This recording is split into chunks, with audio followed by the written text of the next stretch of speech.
why is this particular collection of humans we call a nation a uniquely powerful way to preserve the freedom of a people, to have people rule themselves? Before I say anything on the subject, I should emphasize that I'm not a rationalist.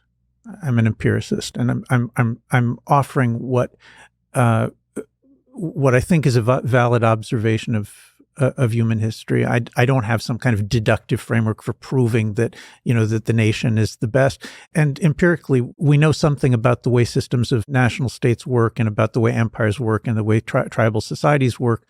What we don't know is, is it possible to invent something else? There's a lot of things we don't know here.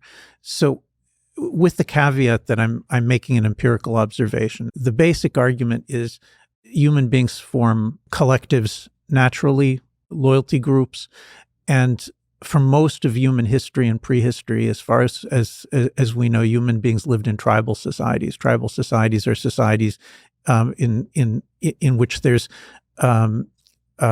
constant friction and constant warfare among very small groups, among families and clans.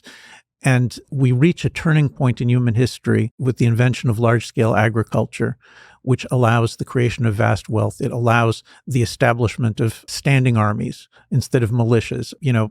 Sargon of Akkad says, I can pay 5,000 men to do nothing other than to drill in the arts of war, and then I'm going to send them out to conquer the neighboring city-states, and there you have empire.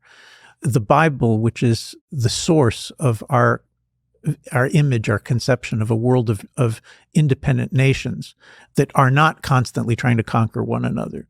The source of that is the Bible, and the biblical world is one in which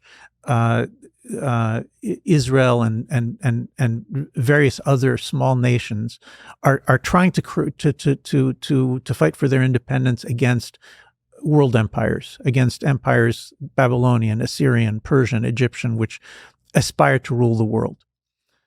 My claim is fundamentally twofold. It's moral, that whenever you conquer a foreign nation, you're murdering and you're stealing, you're destroying. As Yaron would say, you're using force to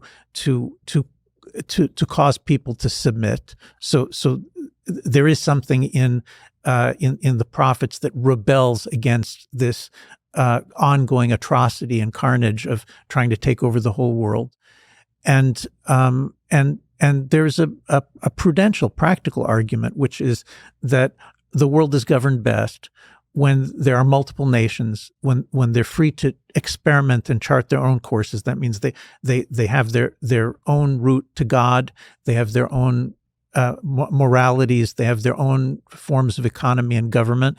And what tends to happen in history is that when something is successful, when something looks like, when people, a different nation looks at it and say, wow, those people they're flourishing, they're succeeding, then it's imitated. And, in the way that, the Dutch invented the stock market and the English said, look, that makes them powerful. So we'll adopt it. So that there's endless examples of that.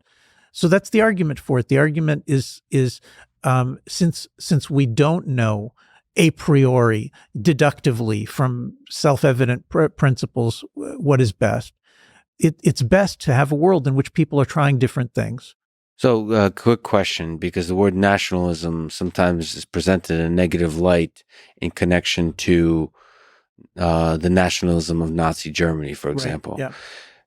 So you're looking empirically at a world of nations that respect each other. I use the word nationalism the way that I inherited it in my tradition, yes, which is it's a principled standpoint that says that the world is governed best when many nations are able to be independent and chart their own course. That's nationalism. As far as the Nazis, Hitler's an imperialist. He hated nation states. His whole theory, if you pick up, I don't recommend doing this, but if you do, I'm actually reading it right now, Mein Kampf. Right. If you do read Mein Kampf, then you'll see that he says explicitly that the goal is for Germany to be the lord of the earth and mistress of the globe, and he detests the idea of the independent nation state because he sees it as weak and effete. He might as well have said it's Jewish.